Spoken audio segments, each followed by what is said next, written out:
Did You Have To is a proud member of the But Why Though podcast community.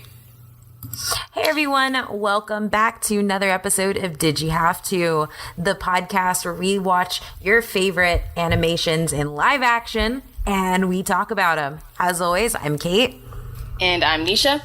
And yeah, it's great to be back. We're sorry. I feel like we've been gone for a while since our last episode, but Thanksgiving happened and then you guys are moving and all that, so. Yep. And now my voice is not in its usual seductive fashion, but really creaky and cracky because I'm sick. I think it's still sexy. It's all husky and all like, you know, a little coarse and gravelly, like Tom Hardy. Ooh, Tom Hardy.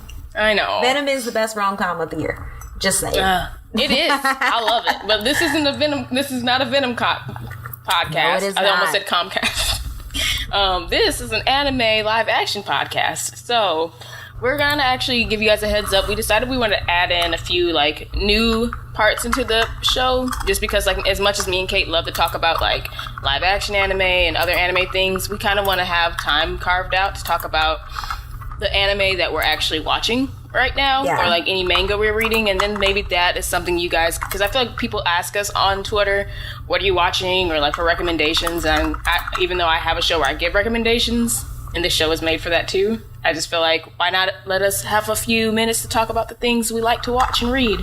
So, okay, I'm gonna let you go first. So right now I am in my nice little, I guess, how do I say it?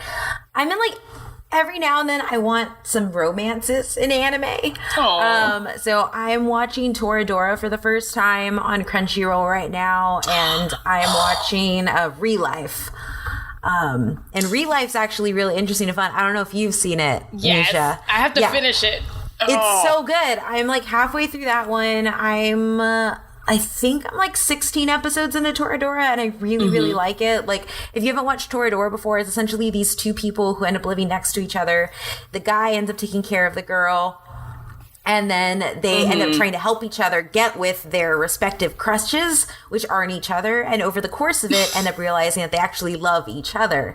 Yep. And it's so good. It's so heartfelt. And I don't know. I go through like lulls. Like either I want to watch like Gantz, like really dark horror anime, or I want to watch some like nice little shoujo adjacent, you know, romances.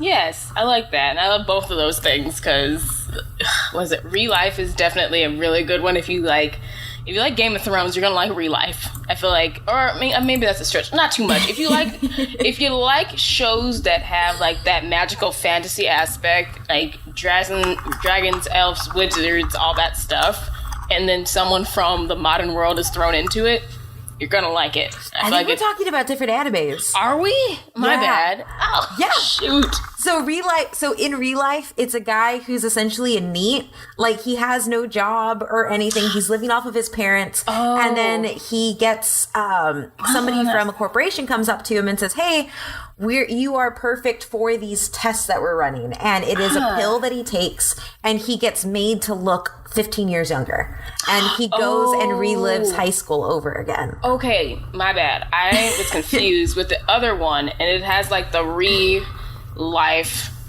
Okay, I know what Relife is. I'm thinking of ReZero, starting life in another world. Oh, there we go. Which, that sounds really good, I will say. Yeah, so that'll be my suggestion. Because I just have to go back and finish it. But it's like one of those shows where I watch one episode and I can't not keep watching it.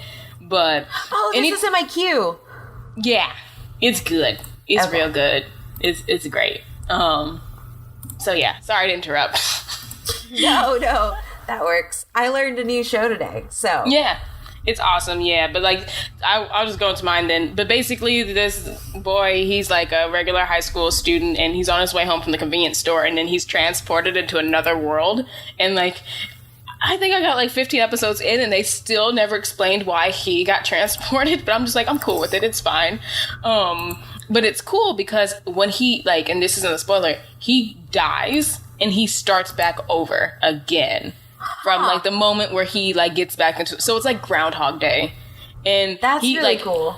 every time he like dies in the show, he figures out there's like a mystery, and then he's like, okay, I have to make sure I meet this person. I have to make sure I befriend this person, and like I have to help her so I can stop this bad thing from happening.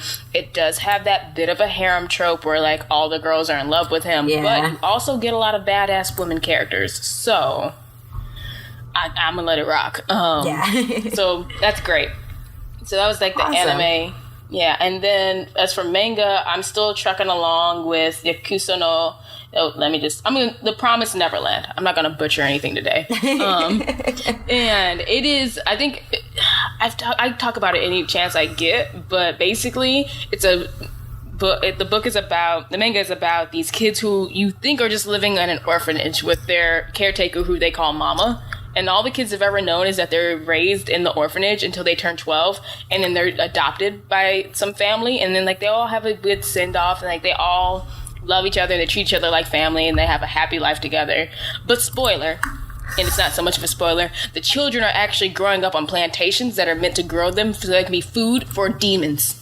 The children are being sold to demons. No, not even sold. The caretaker's mama, they know about it. And they are involved. And the caretakers are like growing the children like cattle to become demon food. It's good. But the children plan to escape. But some of the children are super smart and they find a way to escape. But will their escape plan work for them? Y'all need to read to find out. I'm invested highly in this. Oh, you gonna read this. It's like 90 chapters so far. Mm-hmm. Oh, well, now that, I mean, I guess one of the really cool, like, manga newses that happened was Shonen Jump is now available with its entire catalog and stuff coming out in, as soon as it comes out in Shonen with $1.99. So, or all for $1.99. So my butt's gonna start reading a lot more manga. Yes. And I'm pretty sure what you described is not in Shonen because that's a little dark. Actually, it is. It is. Like, it's one of the, like, it came out earlier this year, like maybe a little bit before. But anyways, the point is, it is on there. I double checked, and I believe it's on there. It's really good. I think it's gonna, just like how people thought My Hero Academy is gonna be the next big thing. I think this is gonna be the next big thing in manga, and it's getting an anime. That's awesome. Okay, sign me up. So I'm like, oh yes, we need this to be a live action also, because as much as it is scary and to think about children running away from demons, also think about children killing demons and how cute that's going to be. So cute and terrifying. Anyways, sorry, I know mine went on, I kind of like went into a tangent on that. So yeah, go read that. But yeah, so now back to let's get into our discussion about what we watched. And yeah, I will say, we didn't announce what we watched yet. We watched Lupin III, live action movie. Yes, and Lupin III has been in anime since, the 60s, I want to say. It's 70s. Been around. Late 70s. Late 70s, that's right. So, as I described Lupin III, like, my first interaction with it was on Toonami before it turned into Adult Swim. And, I was up late watching it when I shouldn't have been.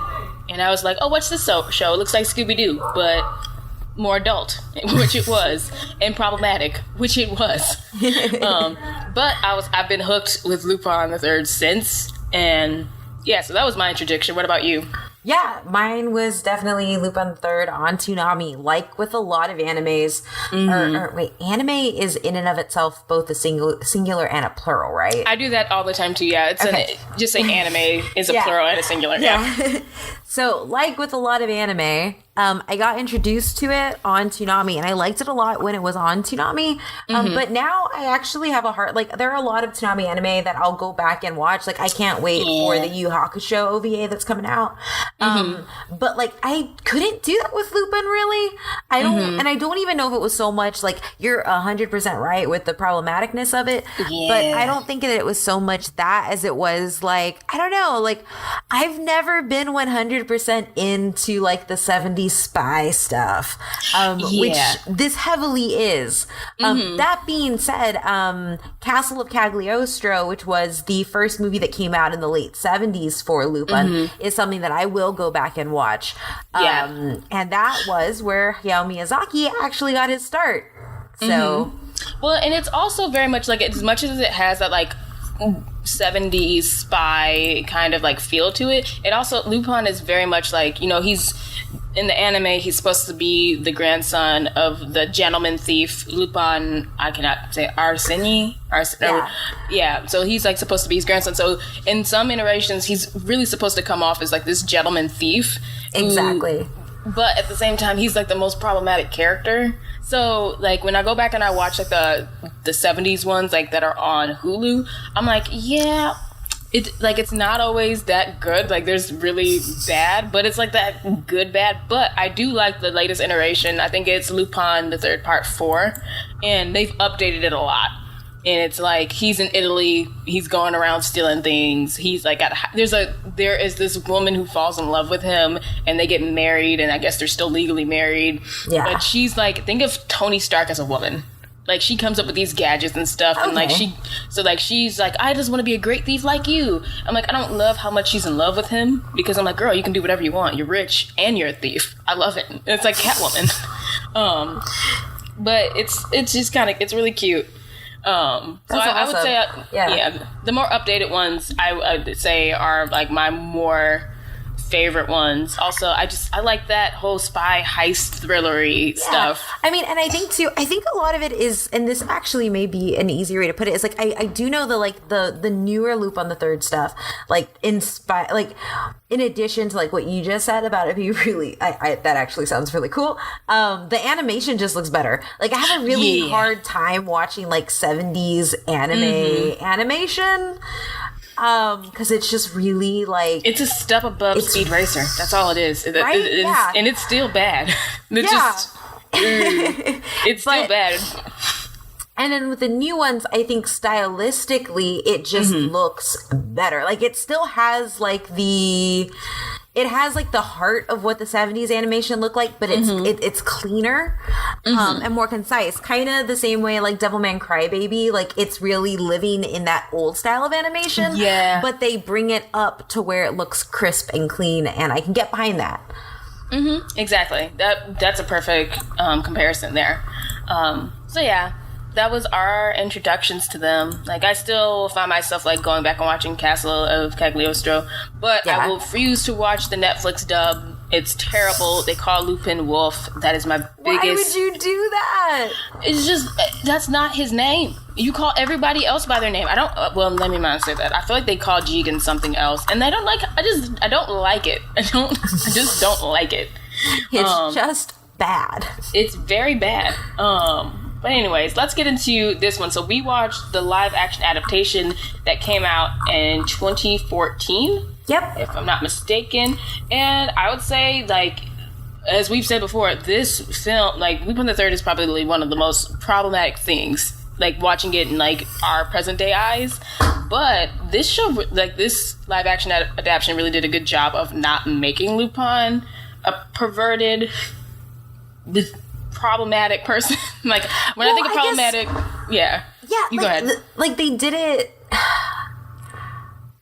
He's not randomly groping women. Yes, that's pretty much it. And he's not wearing blackface. You still get that, like that I don't know, like that carefree, like entitled attitude that Lupin has, but you just don't get like it's an updated Lupin. Like, it's like, this is how somebody with that personality is now because none of this is okay. Which is really surprising to see. Exactly. So then here's like a short synopsis of it. It's like the film is an origin story that presents its characters in a modernized context and follows the title character as he forms his thieving gang to steal a Cleopatran necklace while facing opposition from Michael Lee, his rival, and Pramuk, a crime boss. So that's pretty much the whole movie. And I did like when I was watching it, it's like, oh, this is kind of like the origin, because in all the iterations I've ever seen, you don't really see an origin. Like they were always a gang. Yeah, they just showed up and they're a unit, and you get an introduction of who's who. But yeah, and then let's see. Yeah, and it was directed by Ryuhei Kitamura. Mm-hmm. And it stars Shun Oguri as Lupin, Jerry Yan as Michael Lee, Misa Kuroki as Fujiko Mine. The best. Yes, she is. Always. She the best. The best scammer ever. Tetsuji Tamayama as Daisuke Jigen. Go Ayano as Gomen Ishikawa. And Taranobu Asano as Koichi Zenigata, which is Inspector Zenigata, which I really liked. I did too. It was just, again, this is like the most best, or if someone had to make an origin movie of something, I think this is how you do it. You don't have to like give a deep, like tragic backstory, which I don't think Lupin has. Like, no, not like, at least in most iterations, he doesn't have like a tortured childhood or anything. It's very simple. Like, you see them competing to steal something because they're in, like, it's called the Works. It's like they're like the gang they're in, like the crime syndicate, I guess is what we could call it, and they're just getting started. Like this, like they're thieves, like they're established thieves, but this is not Lupin on his own quite yet, like how he is as we know him. Yeah. So let's just talk about, let's first off talk about like just like how the characters design, and from like what we know of them. Like we know, like we said, like it's like they've always had like a 1970s look, like Lupin's signature like red jacket, and like very loud colors. And these are loud characters. Yeah, they are. And they're definitely that in the movie. And but it's like good. Like they're like, it's not Austin Powers, right? Like these aren't people mimicking something in the 70s, right? Like they took these really iconic images that they have and then updated them into what they would wear now. And not even just now, but like they made them look good. Like they didn't just be like, okay, we're adapting this shot for shot and this is just how you're gonna look. Like if you look at Lupin's, I love his outfit. He has it's so cute. Like a velvet red jacket that he wears with like, they're like leather pants, which you don't think would work, but they work. They work so well, and they're like high water pants too. Like they show his damn ankle, but it works. Like chinos. Is that the shoe or the pants? I think that's the pants I'm thinking of. Yeah, but yeah. And then Fujiko has her thigh holster, and like just looking from like the main promo images, right? So like what they showed them in. And she's in like this small yellow dress with a thigh holster, and it looks good. Like it doesn't look exploitive or anything. It just looks good. Yeah. And it's like she's very, like, again, because in the anime they do pretty much exploit Fujiko a lot. But again, it's because Fujiko, that's her character dynamic, is that she's a femme fatale. Yeah, she's a femme fatale, and that comes off here. She is not dependent on anyone here. And that's like, I'm sorry, we're getting characters. I want to talk about like appearance first, but yeah, even like when she's not like dressing up like to go out or like to be undercover, she's got like her spy gear on and she has her motorcycle, and I'm like, this is perfection. This is great. So good. And her hair is so good. How the hell do you get your hair to have that much body consistently, Fujiko? I need to know. The fight scenes with her, oh my god. So just good. Like her hair, like how does she do, like, what is her regimen? I want to know. And I what do you also wash just love that they like made her smart, right? Like, oh fuck, this goes in the general character. Okay.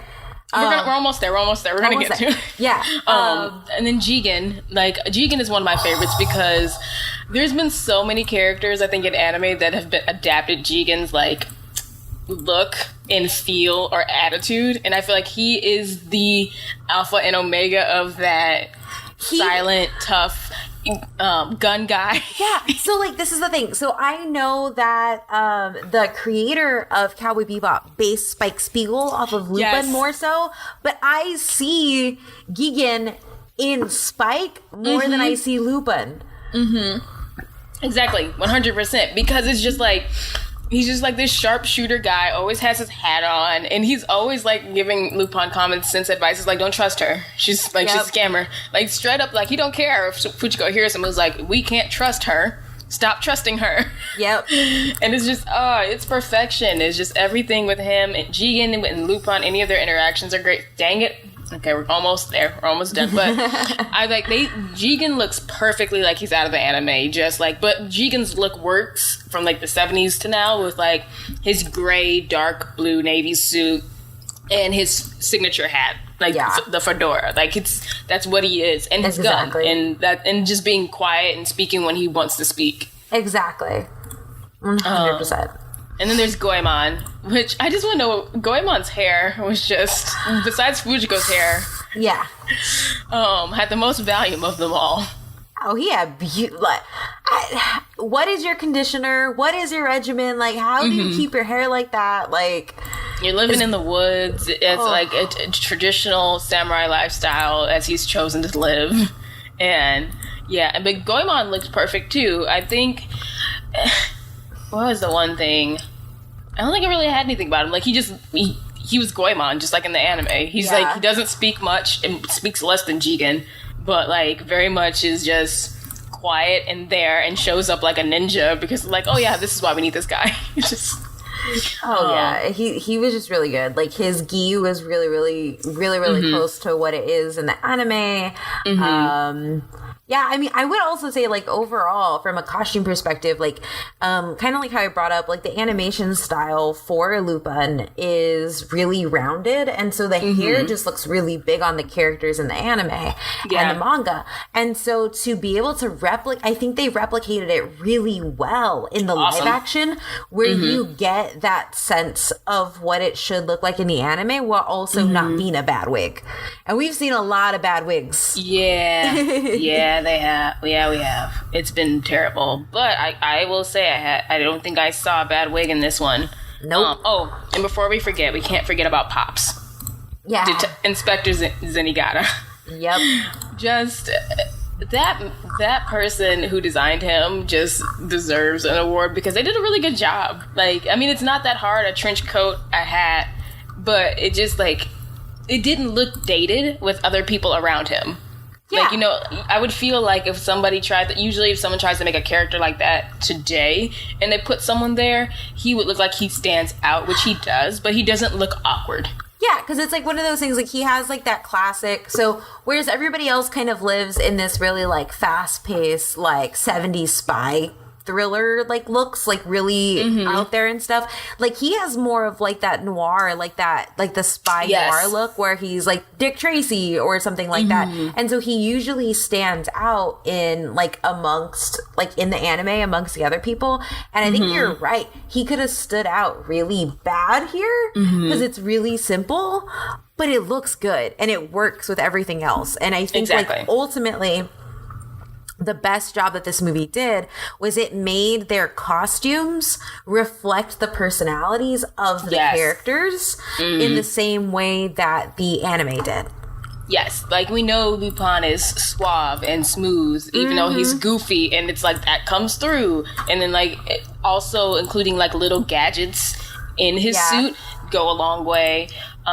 Same thing with Fujiko, is like she's the femme fatale, making her like outfits appealing, like her feet, like showing off her figure, but not so much like hindering her ability. Yeah, not impractical. Like everything, it all serves a purpose. Like it just, everything's really good. Like I can't applaud the person who designed like the outfits enough of just being able to bring something from like the source to, and not saying it has to look exactly like the source, but like bringing the personality from the source to it was an updated of it, and it was his gun. Oh yeah, his gun. What is it, a slugger or something? Yeah, Luger. Yeah, it was perfect. Yeah, it was. Like, and that's a great way of like, we're gonna update everything else, but they didn't update that gun, and I'm so happy they didn't, because it's perfect. It is perfect, and it's like it's just a signature. It's one of his signature accessories, and you just can't do it. Oh my god! You wouldn't take away Sailor Moon's buns. You're not going to take away Lupin's Luger. Exactly. Oh my gosh, yeah. Like, we're just gonna have to make sure we include like a lot of images on the blog post so y'all can just understand why we're gushing about this so much. Oh, entirely. And I think like one of the really cool things that I like that they did with Fujiko's costuming was that in her last fight, she's in full-on tactical gear, and she still looks sexy. Like, it's one of those things that I don't think people understand, is like, they think that you have to show skin to be sexy. It's like, no. One, have you seen the Marvel Universe? All those dudes are covered head to toe, but they're in stuff that fits their figures and, like, looks good. And that, like, they did a really good job of translating that sex appeal into her tactical outfits, because she has multiple throughout the film. And they could have easily been like, we're gonna give you a cat suit that goes all the way down to your waist, because I'm pretty sure she's had one of those in the anime. But they said, no, we're just gonna give you a version of the guys, we're just gonna tailor it to your body. And it looks really good. Like, well, she's probably the most sensibly dressed one in, like, the climax of the movie, seeing how like she's got her tactical gear on, that, again, very appealing and, like, looks great. And I'm like, I want that costume. And Lupin's over here running around in leather pants. Leather pants and a leisure jacket. Is that what it, like, and all the other ones, same thing. A leather jacket in the jungle. What is this? But again, I'm not pulling it apart. It's just like, Fujiko's the most well-prepared one in this situation. So now let's get to we can get more into, like, the character development, like, talk about a little bit more about the scenes, too, at this point. So, I just want to say the chemistry between Lupin and Fujiko, loved it. So good. So good. The flirting and just, like, I feel like I'm just gonna, like, no, stop. We're just gonna talk about Fujiko for a minute, because that's what I really want to talk about first. Fujiko's the best. Yes. I was telling Kate earlier that the thing I think I love about Lupin III is that every time you think it's really about Lupin stealing something, or at least 9 times out of 10 you think it's about Lupin getting one over Zenigata, or, like, making a heist successful, it's really about Fujiko scamming Lupin out of whatever he just stole, and playing everybody into her hand. The show should have been called Fujiko the Third. I mean, obviously not the third, but Fujiko the scammer. Exactly. Yes. This is all a backdoor pilot for Fujiko's actual show.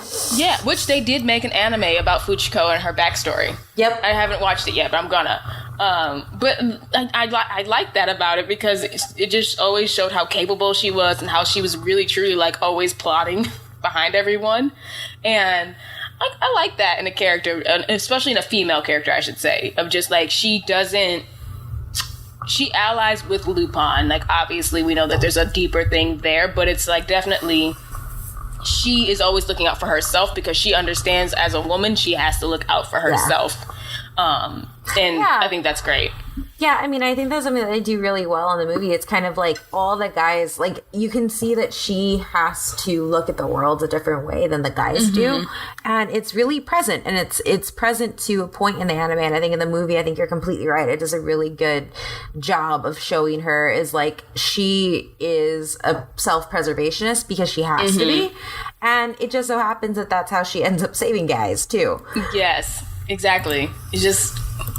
That is true, because she does end up coming through, or, like, something she did in the beginning, like, it may look like she backstabbed them, always comes back as, like, well, I had to do it so I could find out where the hideout was, duh. Exactly. So, like, you're welcome. It's like, you all aren't thinking far enough, and Fujiko's over here thinking, like, 10 steps ahead.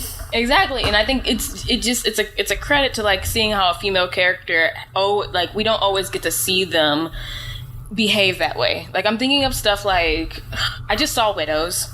And I really loved Widows. Widows was amazing. But it's like going from Widows and then watching this movie with Fujiko really makes me again admire that when there's a female character who isn't just there to be saved. Because I don't think at any point Fujiko is being saved in the movie. Or, like, she uses her own wits and her own will to do what needs to be done. Like, in the beginning when they're, like, going after... everyone's, like, competing. Like, it's a heist challenge of, like, who can bring me back this ancient Olympic medal. And Fujiko's like, oh, look, y'all can't get on the ground. Look at that. And she's like, well, I'll go get it now. Bye. Yep. And, like, she doesn't... I'm like, this isn't no team effort. Yeah, you helped me get this far. Great, but I'm gonna get this medal. Yep. And even when it looks like Fujiko lost, she still gets the medal and wins. And I'm just like, I can't get over that. And just like, we know that Lupin is in love with Fujiko, but also Fujiko knows that Lupin's in love with her. So she's not afraid to exploit that. Exactly. She is like, so she's the perfect femme fatale, in my opinion. So like femme fatale is a character trope that I think gets a lot more heat than it should now. Oh, for sure. Because like, yes, it is about women using their sex appeal and women using like usually being overtly sexual and that type of stuff. But in my opinion, so long as you balance it to show the character's agency and that she is aware of what she is doing and she's exploiting it to her own gains, there's no problem with that. That's called being a strong ass woman and saying, yeah, okay, this is what I have at my disposal. I'm going to use it and I'm going to progress. And I think that's what Fujiko does. Exactly. It's just like, well, I know all of you are in love with me or infatuated with me at some point, so I have to use what I've got to get what needs to be done. Exactly. Because she, like, there's no way she's going to overpower some of them. Like, you might as well just exploit their weaknesses and overpower them that way. Exactly. Also, seeing her fight. It's so good. That fight, there's a great fight scene, like, I think 20 minutes in, when Fujiko is just, like, taking down 10 guys. And again, I like the fact that it wasn't, like, one person comes up and fights her and another, like, she's fighting multiple people. At the same time. And what was it that I liked the most? It was kind of like the Daredevil hallway fight scene, where it's like, you know, like the realistic, like, obviously we don't see her get tired, but it's just like her using her environment around her to fight them. Like, exactly. Like, okay, you're gonna shoot him, I'm gonna block that bullet with this body, I'm gonna kick you while I grab this thing. It's just like, I mean, it's an action movie. Yeah, I mean, it's full of action. And I think all the fight scenes are really well choreographed. Really, really well choreographed. Very. Do you have anything else to say about Fujiko? I feel like I would talk about her all day, but... Yeah, I mean, she was, like, one of my favorites, in all honesty. Or, like, my favorite part of the movie. For sure. Beyond the costumes, because I think I just think that... So this came out in 2014, and I think that the more live actions that we watch from Japan, I think the more I'm starting to realize that you can do this right. You can. And it's not just hard. I mean, okay, sorry. It's not that it's hard. It's just that, do you want to take the time and investment to make it right? Yeah, because I think if you look, if you go back to like our previous episodes and you think about the ones that we've rated highly, a lot of them we've rated highly because there is a respect and a reverence for the source material and a focus on understanding what can translate to film and what can't. Yes, exactly. So, yeah. Yeah, I really enjoy this. I think overall I liked the team's dynamic. I liked the comedy aspects of them too, because it was like their interactions, like there's a little bit of comedy and then there's a whole lot of heist. Like everybody has their role to play. And so seeing them come together as a team for the heist, but then also seeing them interact with each other where you kind of understand that they may not like each other 100%, but they just work really well together is both comedic and also just really good. Very. And then I also really liked the opposite team that they're fighting. That have like their I guess like they're polar opposites. Like there's another team where they have people that are essentially them, but like bizarro. It's really weird. Oh, for sure. You have a girl who's like, I guess Fujiko's doppelganger in a way, where she has big guns and she's just killing everyone. And then you have a guy with two swords. I wanted to call him like Harley Quinn Jr. because like literally had like red and blue colors on, like it's like zigzagged across, and he was just like super hyped up, like, wow, you shot me. I was just like, or like he would say things like wow and be super like hyped up about like, I like that guy and he wants to kill him. Yeah. And that was like his motivation, is just like he'd like to kill and stuff. And then you have Jigen's like counterpart, and he's like the gun guy also. So like I think that was done really well, where everyone has their person they're supposed to fight against. Yeah. And and that leads to my favorite scene where like she's where Fujiko's fighting with her person, and then Fujiko like she just gets tired with it. Like she's done. She's like, okay, whatever. And she pulls out a gun and shoots the other girl, and the other girl's like, you just shot me? Seriously? And Fujiko's like, you're gonna live. Whatever. I didn't kill you. Yeah, like you won't die from it. I'm just like, this is good because it makes me think of that iconic Indiana Jones scene where the guy come out doing all the cool sword tricks and Indy's just like, nah, bam. Like, yes. Because I think that's something that I always think about in movies. Like, why aren't they using a gun? They just had guns. Why are they not just shooting this person? Just shoot them in the shoulder and in the foot, and then they can't move. Exactly. And I think that, like, Fujiko doing that, like, I think that just, like, goes to really highlight, like, her smarts, her intelligence, and the fact that, like, she knows what she's doing at, like, all times.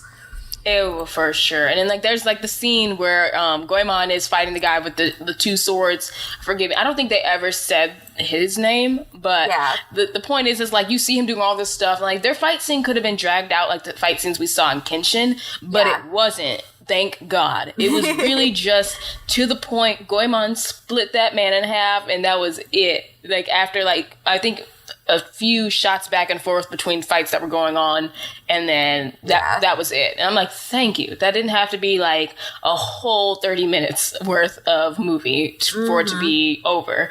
And I'm like, like, that's the other thing about it. They do a really good job of focusing on different characters throughout the movie. Yes. So it's not 90% Lupin, and then, like, a little bit of everybody else. It's like how you said, like, everyone's a team and a unit. This really showcases the movie as this being a unit. Yeah, it is a not perfect being one person. Yeah, it's a perfect use of an ensemble. You understand why everybody's there. You understand everybody's strengths and weaknesses, and you understand how they work together. And exactly. I think that is, and I think that that's like a hallmark of a really good heist movie. Like, you have to understand and be invested in your team to actually be invested in the heist. Exactly. Like, it just goes above and beyond of, like, making me, like, really want to pay attention to what are they doing. Like, what, because everyone has a role. And I like movies where we can have, like, more focus than just one character. Exactly. What was I going to say?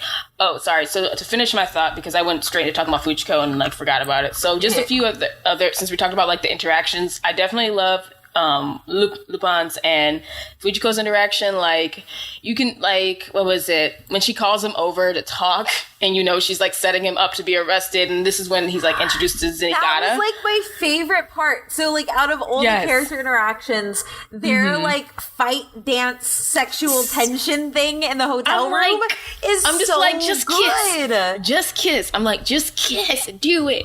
No, kiss. It's like that gif of Finn the Human with the fox and the duck, and it's like, just now kiss. And I'm just like, dang it. But the tension is perfection. They know how to get you. It's just like, God dang it. It's just so good. And Fujiko, like, the whole time is just, like, dancing around, doing a really good job of, like, pushing Lupin back and not giving in to him. And then all of a sudden, like, he thinks he has her cornered. And it's just like, come on. He, like, picks her up bridal style and, like, all these other things. I'm just so like, God dang it. Like, I think, like... And Lupin is fine. Sorry, I meant to say this. Is very fine. Almost, like, all the men in this movie are fine. Fine. Very fine. So I'm just like, girl, what is you doing? But you know what? She operates on her own will and whatever she wants to do, and I respect that. I think personally, out of everybody, though, I'm going to have to go with Jigen for being the finest of the fine, in my opinion. Yes. That beard connected. Right? I think it was the beard. See, facial hair makes everything better. Like, I think it was the facial hair, and just, like, his hair was so perfectly coiffed underneath that hat. Yeah, very. And strong, cool, silent type who also happens to cook. And just, that's all I want in a man. Yeah. Well, the funny thing was, even Zenigata was attractive. Yes, which, again, is just like, he's always supposed to be like this goofball of a person, and he kind of is, but then also, he was attractive too, and like... This is an attractive movie. This is an attractive-ass movie. Go watch a movie if you want to see... If you want to see a movie with a bunch of attractive people, go watch this movie. That's really doing good, like, spy, thrillery, thief things. Yes. And like, I think Goemon was cute, but he has better hair than I am, and I can't have that in this house. Understandable. That's always understandable. That's my what is it, deal breaker. Yeah. Like, you can't have nicer hair than me. But sorry. So getting to Zenigata and Lupin, like, their interaction. So when Fujiko turns him over, it's just like, bye, Lupin. He said he was going to arrest me, so if I helped him get you, I can leave. So bye. And I'm just like, and she kisses him on the cheek as she walks out. But then you get like the first this is Lupin and Zenigata's first interaction, which is really good. They're just like sitting at a bar and they're talking, and he's basically like recruiting him, but at the same time, like Lupin looks like he's like, I don't want to do it, old man. But then, you know, like really this is their whole dynamic. Lupin calling him an old man, Zenigata like trying to like, I don't know. I don't know if I would have trusted Zenigata. Just because I'm like, nah, man, you ain't gonna wipe his record. Lupin has an entire, he has too much shit to get wiped. Like, I think that there is just a certain point in your criminal life where you, like, there's, like, a threshold, and it's like, once you go above that, like, ain't nobody wiping that shit out. No. And he's just like, why would I get rid of my, spectacular resume? I'm like, you're right. Why would you? That is something to brag about, like, among their, like, community of thieves. He's, like, legendary, and he comes from legendary. So that was really good, and like just seeing that interaction, and then also Zenigata's interaction with other characters. Like when you first see him walk in, he's like, I guess first they're just like, who the hell is this guy? This seems stupid. Like, why are we having this meeting? And then like Zenigata like kicks the guy's chair and like passes out, idiot. He comes off as tough and like, but also like the scenes with him eating the ramen cups, like the cups of ramen. And it's just from the anime, and it's just because Zenigata's broke because he's always chasing Lupin, so he has to eat ramen. I like that. What were the? Let's see, any other character interactions or just like scenes? So I don't know so much as interactions, but like there were those characters when they go to the dinner and stuff, and like they were non-Japanese characters speaking fluent Japanese. Yes, I did want to bring that up. Okay, yes. Okay, so this is our proof that you can make a movie, you can make a good anime adaptation, and if there's a white character, like, and if people want to argue that, well, it has to be American now and everybody has to speak English, wrong. Yeah. I'm just going to say it, wrong. You can put a white character in a live-action anime adaptation and have them speak Japanese. Mm-hmm. Because this movie is proof of that now. I don't want to hear it anymore that, oh, nope, now everybody has to speak English so we can make all the characters white. No, that doesn't have to happen. Yeah, you can have a character who fits the description, but is giving the but is giving the script in the language that movie needs to be in. Yes, like it's not hard. It's not hard. It's not hard because obviously we know this man is white. Like this, what was it? Not Michael. What was his name? I can't remember his name. He was basically like a family friend, like a longtime family friend to Lupin's family and Lupin's grandfather. Like, you know, they have a really strong connection. And you obviously know that he was Dawson. Yes, it's Dawson. Yeah. And he's like this rich guy, and he's like the leader of the crime. There's a crime syndicate, the works. Yeah. But again, it doesn't position him in this authority, like, because everyone loves him and like respects him. So he doesn't take up. They don't feel, it's not like he's like controlling or taking away from the other characters, which I liked a lot. And it does a really good job of like real life. If there was a white character in like a Japanese setting, I would think it's respectful to have them speak Japanese versus like now everyone has to speak English. Or like, you know, some people feel like, I think someone brought up with the news about My Hero Academia being adapted, that they're like, well, All Might has to be white. I'm like, he doesn't have to be white. Like, because his name is... But like, there was that argument, but I'm like, and if he's not, then... If he's not white, then... I mean, sorry. And if he is white, then he can still speak Japanese. Yeah. Is what I'm saying. So I think what you're saying, and I think that's something that I really think of it, like, I think people use English as a way to limit the pool of actors who can play it. Yes, thank you. And that's completely based on assumptions of that actor's capability. Mm-hmm. And so it's like, well, because it's an American adaptation, everybody has to speak English, so we're going to axe these Asian actors. It's like, no, let them audition. They can probably do that part. Like, you're just using that to close it before they even get to the audition. Thank you. That's kind of like that's what I'm trying to get at. So thank you for putting that in better words. And I think that's my problem with some adaptations. Is just like when we vote, everyone wants to say like, oh, Lionsgate has Naruto or whatever the rumor is. Yeah. And I'm just like, it's not that I don't think a live action adaptation in an American studio isn't possible. It's that I don't want them to limit the pool of talent like you said, based off of like, well, it's American made, so everyone has to be white, or like everyone has to be. Also, like I think it's like there are some anime, and the majority of them, right? Like, how do I put this? There are some stories that have to be told from that cultural perspective. And then there are some stories that can be told from numerous cultural perspectives. But if you look at something like Naruto, that is almost entirely based on Japanese culture. Thank you. And so it has to be portrayed that way versus something that's like, I guess even Full Metal Alchemist ultimately, because, or Attack on Titan, because they are things that are based on on a European person. They use those names. Like, that is okay to adapt in a different way, so long as you're showing reverence to the source material and understanding that this was created by somebody who wasn't American. Exactly. Because there are a lot of ways, and I wrote an article on this for the site, like there are a lot of ways that like American storytelling is usually really formulaic and straightforward, and you have to see a hero's journey laid out. And in a lot of anime and a lot of like Japanese storytelling, so that's what we're talking about here, you come into people with their powers already. They're not the underdog. They just have to learn how to refine themselves, and that's a different type of story. And Americans like taking that out of it and giving you an origin, and we don't need an origin.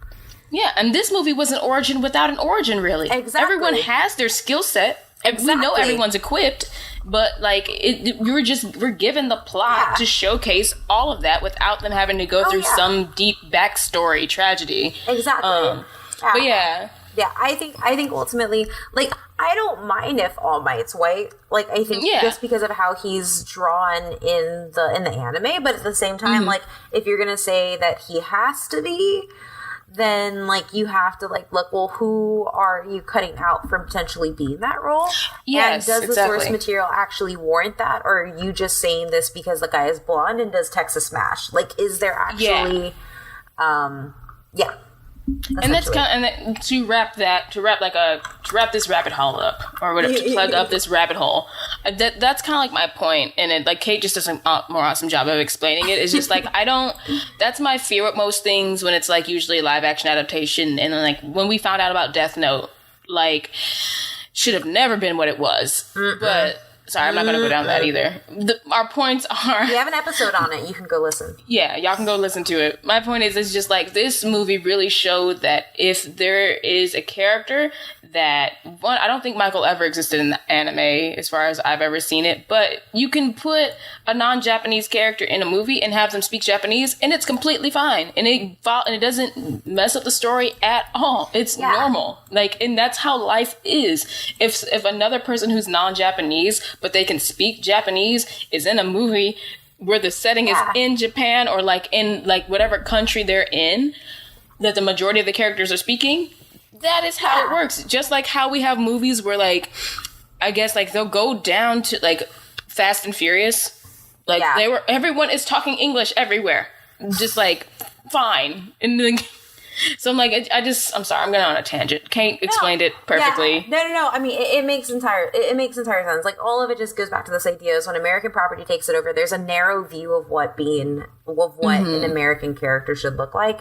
Yes. And it doesn't really encapsulate the diversity that was within this country. Like, there isn't one way to look American or be American. And so when an American title, or when an American company takes over that title, restricting it to like using English to mean white, like you're erasing a lot of the cultural nuances that can be shown by having that person portrayed by by like a Japanese actor. Exactly, which is the issue I felt like we had with Dragon Ball Evolution. When it's like, somebody could argue that's one that's like a very, like, the culture is very steeped in, like, I know everyone goes back and forth if they're like Bulma and all the like the non-Saiyan people are like Chinese, or like it is of Asian descent. But then like with that movie you casted everybody but Roshi white, and then you kind of like, it's a missed opportunity where you didn't have to limit that casting pool. Exactly. Like, I just don't want there to be any limits anymore. Yeah. And I feel like this can like be an example of that. Yeah. At the end of the day, respect your source material and let everybody who is able to play it attempt to. Exactly. And, you know. Yeah. Yeah. So thank you, Kate, for pulling me out of that rabbit hole. I feel like I was it's fine. I get in them myself. Yeah. I do want to say one of my other favorite scenes was when Lupin was it Lupin or is it Zenigata? Anyway, when they pull off the masks. Yes. Like that was straight style, but from also there. Lupin style, because Lupin does it. Like, it's great. Which I wonder if Mission Impossible got that from Lupin. You know, that is a good question, because that is definitely straight from the anime. Yeah, like, who was the originator of the, like, fake face? The fake face. That is a good question. Because then this also leads to what we were talking about earlier. It's just, like, we know how, like, Austin Powers came. Like, at least I'm thinking, I don't know if there was an Austin Powers TV show. If somebody knows, let me know. But we don't know what came first, Austin Powers or Lupin III. But Austin Powers is starting to look a lot like Lupin to me, or, like, you know, a sex-crazed, like, well, is he sex-crazed? I don't. Very horny. I think a little. I think a little bit. And so I'm looking up Austin Powers, and like, so Austin Powers was just made as a parody of the 70s spy genre. But like, I think Lupin is like James Bond. James Bond is sex crazed for sure. True.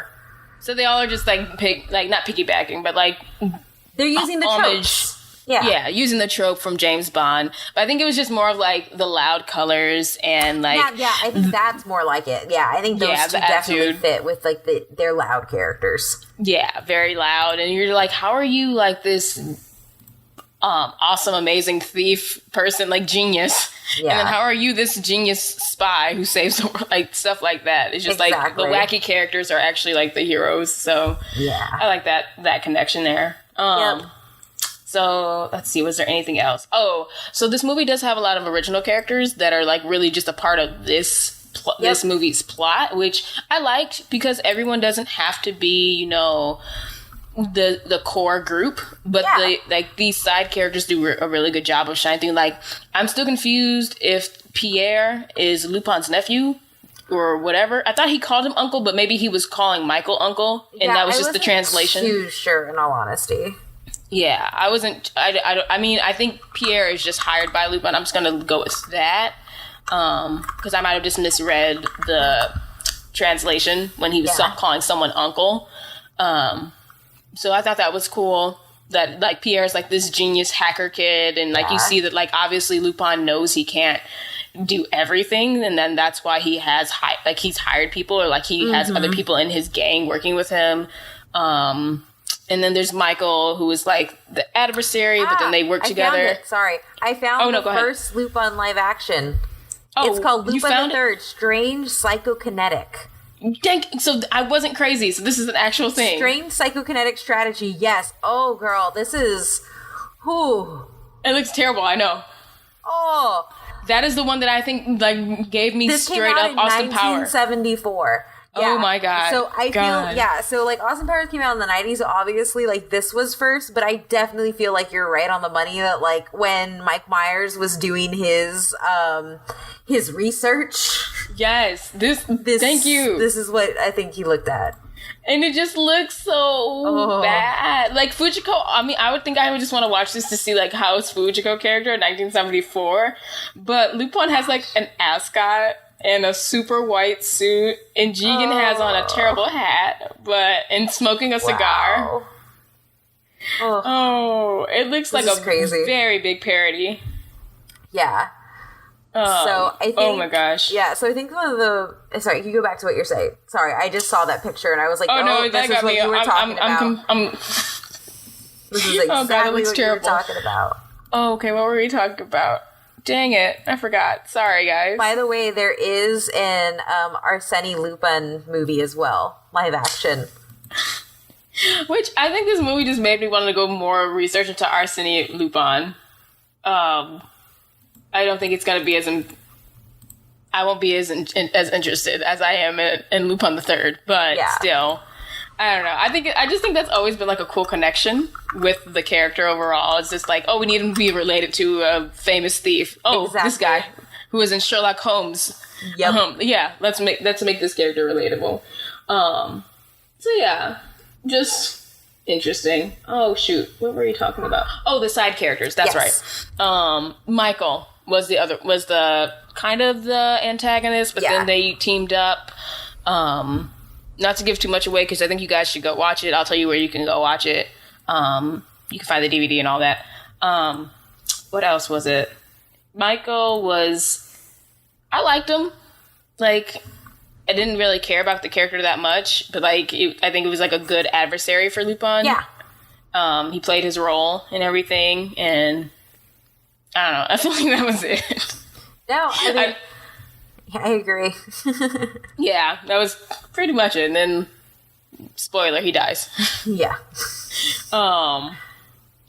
Yeah, I think that's all the characters and like any scenes I can think of and stuff. And I think too, like, I think one of the cool things, and I think one of the reasons why they probably went with like an origin, like a kind of origin for like the group, and just really did their own thing, is like there's so much Lupin out there that they're not really beholden to one thing. So they were able to kind of bring that. You'd bring like the heart of Lupin and what it is with doing like their own story. Cause like there are, let's see, there's a Lupin III movie, Lupin III, The Last Job, Lupin III from Siberia with Love, which came out in 1982, Lupin III, Strange Psychokinetic Energy in 1974. There's like 20 Lupin III movies. Lupin III pilot film, Lupin III, 7 Days Rhapsody, Lupin III, Elusiveness of the Fog. Like I said, there are 20 of them. It's crazy. There's the most recent one being Lupin III, The Blood Spray of Gomen Ishikawa. Yeah. And there are 2 Lupin III versus Detective Conan movies. I still haven't seen them. I kind of want to watch them, because those are probably the most updated ones.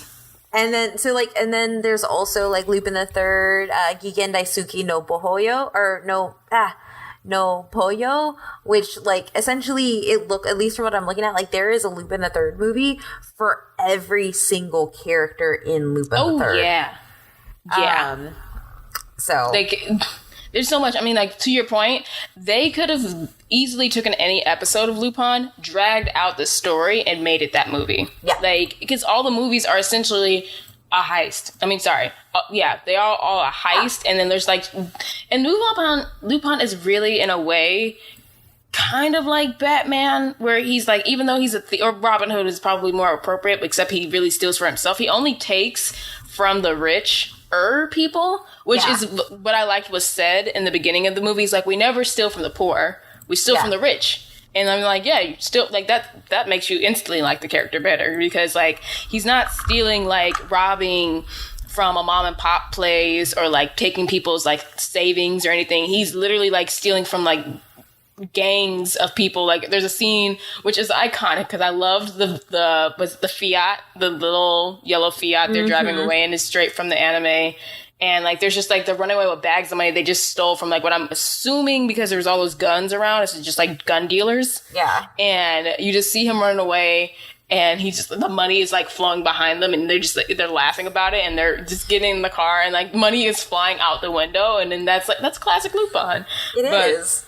Like you said, like there's so much material that I think that's what really benefited this movie is that there's not a set origin for Lupin, and there's not so much. I don't want to say an iconic movie because there's just been so many movies. I think, like we said, the one that Hayao Miyazaki did is probably one of the most iconic ones. Yeah. But that is also would be a very difficult one to adapt. And that would be a challenging one to adapt right off the bat, in my opinion, just because that's a lot going on in that movie. So, so good. Well, we can wrap up the discussion. I just want to think if there's anything else we wanted to talk about movie-wise. We talked about the source versus the movie, characters. A little information I had. So their budget was about $10 million. Let me just pull it back up. 2014. Sorry. Bear with me. Their budget was $10 million, which I think is pretty good. I don't know how to budget a film production, but for everything they had going on in this movie, I would say, like, that seems pretty good, seeing how, like, nowadays a budget is, like, $100 million. Yep. And And then let's see. Oh, and they made that back, but the box office was $22.3 million. So, but not released. Like, I'm guessing it wasn't released like internationally either. Exactly. So that probably limits its growth. Its gross. But yeah, I think. Because I mean, like, because if you kind of look, because like this is something that use like a lot of practical effects and like not like anything like that. So like the only like heist movie that I could think is like comparable would be like, I guess from nowadays would be Mission Impossible Fallout. Which is like one of my favorite action movies of the entire year because it's so good. I have to still watch it. Oh my god, you need to watch it. It's so good. And I'm hoping it's at the Dollar Theater. And there is no CGI. Oh, nice. That's like the coolest thing. But yeah, so that was made on $178 million.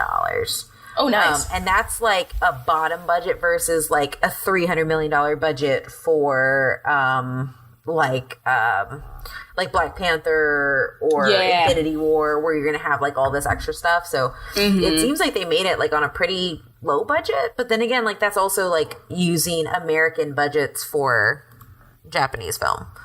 So true. Yeah, I don't know what that number is like in their currency. And I don't know if these actors are unknowns or if they're like big people. So true. That is another good point. I will say there's this little clip. It says Lupin III premiered in Japan on August 3rd, 2014. Made its international premiere, so it did premiere internationally, but at LA Iga Fest 2014. So I don't know if that just means at the fest. Yeah, it was probably just a festival release then. And then it says, although financially successful and critical and audience opinions of the film were mixed to negative, with criticism frequently focusing on the film's derivative and convoluted narrative. I'm guessing they never saw Lupin III episode ever. Other areas of production, such as the cast delivery of the screenplay's largely English dialogue, were also frequently targeted for criticism. Yeah. No, I can't. I mean, obviously, I don't know what they showed at the LA Fest one, but I would just say, like, y'all, like, the stuff about, like, the derivative and convoluted narrative, I'm just like, y'all have never seen a Lupin the Third episode, which, again, to my point, I would say even if you haven't seen a Lupin the Third episode, you could go into knowing that this is a spy heist thriller kind of movie.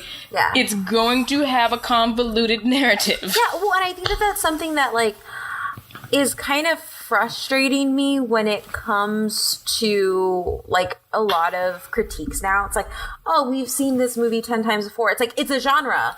Like, that's the genre that this thing is in. Like, everything piece about Aquaman is going to literally be, it's just like that Black Panther and Thor. I'm like, no! For the love of God, you've seen the narrative. That is why you're finding connections between other movies. Exactly. Like, what I don't think people realize is that, like, stories are built on tropes. Stories are built on archetypes. And when you have a genre, that genre goes in a very, like, take any slasher, like a subgenre of horror, take any slasher movie.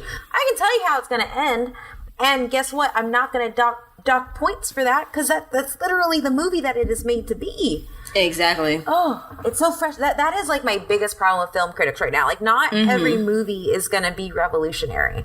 And it don't have to be. And you don't have to always compare a movie to another movie. Like, people didn't have to compare Widows to Ocean's 8.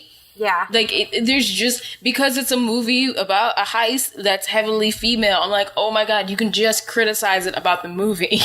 Yeah. But that, and like, I think you also have to look like, okay, so if we're going to like compare movies, because I enjoy comparing movies personally. Yeah, which is fine. But I don't think, like, I guess for me, I'm like, if they live in the same genre, there's no sense to compare them to tear them down, I guess, because like they live in that genre. And that's exactly what I'm getting at. It's like when you're comparing Widows to Ocean's 8, you're doing it to tear one down, and just like they're the same genre, and they both have a heavy female cast, like female-led cast.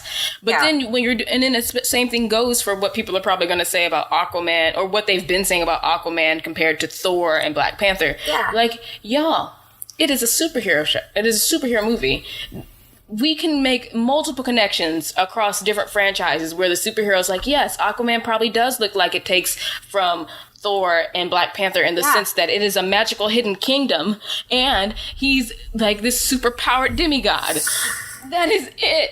It's not. It's really, that's it. No one stole the plot or. Oh, you know those hot takes are going to come in. I know they're coming, and I'm just like, good God, just enjoy it for what it is. But the Marvel fanboys and the DC fanboys are going to be fighting. And me and you are just going to be watching, like, we came for Jason Momoa, and we're fine. Mm-hmm. Like, there's nothing wrong with there being tropes. I just think we're tired of people just pointing out tropes as, like, they did this already, and they stole it from Thor. It's like, no! That's it. It's nothing. So, okay. To wrap up. Yes, to wrap up, let's give our ratings, or do we want to say something nice? I feel like we've said a lot of nice things. Yeah, we've said a lot of nice things. So, one thing I didn't like was I thought the movie was too long. I genuinely thought the movie was too long. I will agree. It is 133 minutes. Yeah. It is a bit long. Over 2 hours. Over 2 hours? It is a bit long. Yeah, and I think that there was definitely stuff that they could have just condensed. Yeah. But... There were certain points in the film where I was kind of coming in and out, but then they'd pull me back. Like, they always pull me back in. When it felt like a lull and I'd get a little bored, they would pull me back in. Yes. So that is to its credit. Yeah, I mean, definitely that was going to be my thing, too. It's just like, this is a bit long. This is like this is 2 hours and 15 minutes or whatever long. And you get into it, like, the parts with Michael, that's kind of like where they kind of lost me. It's like... Okay, they do this in every Lupin III episode or movie, is that there's this character who really isn't a part of the core group, who is a part of the plot. Like, they're the plot device. So Michael and his stuff and whatever he was going on there played a role. Yeah. And I'm just like, I really didn't need as long of attention as we had on Michael and what was going on. But I understand why it was there. But if we had to cut anything out, I would just say, like, cut some of that down. Yeah. But, yeah... Like, if there was some that felt like filler, but I know why it's there, so it can contribute to the plot overall. But yeah, just a little bit less of it, and I would have been fine. If they could get it to 2 hours, I would say perfect. Yeah. Because even 2 hours. Yeah. So then, and what did we like? I'm just gonna say it again. Fujiko. Everything about Fujiko. Yep. I stand an independent female scammer who can outsmart everyone. Yep. Because at the end of the movie, spoiler, y'all, she walks away with the necklace, and that's just my favorite part. It's so good. It's very good. And, I can't even. Yeah, I'm sorry. I didn't want to spoil too much because I would like for y'all to go watch it, but I understand if people don't have the time because, again, over 2 hours is long. And then, our ratings. So, I'm gonna give it none. Cool. No drinks were needed for me. I'm gonna give it one drink just because it was too long. That's it. I know, and I hate saying things are perfect, but it's perfect. It's perfect besides that, because again, you made a good movie. It has a good plot, and like how we talked about how Speed Racer was it was not a great adaptation, but a good movie. Yeah. This for me is a great adaptation and a good movie. So, yeah. I think that's my first time saying something's perfect on here. It feels weird. Yeah. No, okay. I mean, we knew we were going to come into summer. I was hoping at least we were going to come into some. I was too. I just didn't think it was going to happen like in our first season. I'm just like, well, I found one I really liked. I'm not just saying that because I like Lupin III. I really am impressed with everything they did, from like bringing it from the 1970s and updating it to now, to like 2014 now, and just making the story as good as it was. I think that's what I enjoyed the most. It's like, the story's good, you keep me interested. Yeah. I'm going to leave it at that. Okay. And lastly, did they have to? Yes, I think they did. I think with as many movies that Lupin has, I think that this was a natural trajectory for them, and they were able to bring this all these 70s tropes into modern time and make it good. So I think they had to. I think they definitely did. I will say so too, because when you have like the expansive collection of like material that Lupin III has, why not? It just makes the most sense. Like, you know how they just keep making Fast and Furious movies? Yeah. I would have thought that with this live action that, okay, are we going to get a third, a fifth, a 10th? Obviously, God, no, don't make 10 movies. But it just seems like when you have that much material and you've made so many movies and you keep making these like animated movies, why not go down the path to try and see how this can be like its own franchise as a film? And I think it does a really good job as a like live action franchise. I don't know if there's any news of it ever becoming more than that, but I think it leaves it off in a pretty good place to at least get like 2 more movies out of it, because the thing about Lupin III is that once you've seen one movie, you've seen them all. You're really just there to see like how are they going to pull off this heist. Yeah. So I mean, which is pretty much Fast and Furious. Which is pretty much Fast and Furious. So, and I'm not even that crazy about Fast and the Furious, but I'm like, if Fast and the Furious can have multiple movies, why can't we have multiple Lupin III movies? I'd be down with that. Right? I would look like forward that. to that each summer, or however often, or every 2 years, like Transformers and Fast and Furious comes out. But yeah, so I guess that is it, y'all. All right. Oh, shoot. The wrap up. So if you want to get involved with the conversation some more and tell us what you think we should be watching next, follow us and tweet at us at DYHT_pod on Twitter. And you can find me at Oh My Myth Randier on Twitter as well. You can also find me on there at LA_NEY_SHA. Yes, please join us in on the conversation. Oh, not to forget, you guys can find this movie on Amazon Prime. Unfortunately, you have to order it. You can't watch it on Prime Video, but you can still get to have it and own it and watch it. I will, again, say it gets my approval, so go ahead and spend that money to get it. I don't get any kind of kickback from this, so as much as I would love to get some money back. So if you're looking for a good movie and that's refreshing, go ahead and do that. So yeah, until next time. Wait, you gotta find. Oh, awesome. Okay, sorry, I interrupted you. You had it. No, you're fine. You're good. You're good. Go. Will we ever find another movie that I'll give a perfect score to? Will Kate's voice come back? Will we ever stop thirsting over the attractive cast in our live action adaptations? Find out next time on the next episode of Did You Have To? Bye. Bye.